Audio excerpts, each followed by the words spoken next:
Parang ito yung pinakamahirap na parte na daanan. Hindi siya matarik, parang patayo na siya.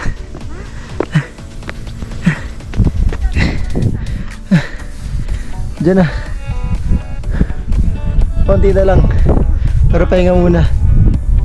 Siguro kaya bawal pumasok dito yung mga sasakyan o kaya motor dahil sobrang delikado guys. As in, sobrang delikado. Kaya siguro pinagbawal muna na pumunta rito or umakyat yung mga motor. Sobra.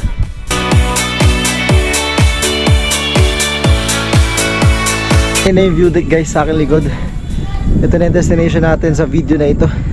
At pakalipas ang ilang oras na biyahe natin mula Metro Manila, ay ito, nakarating na tayo.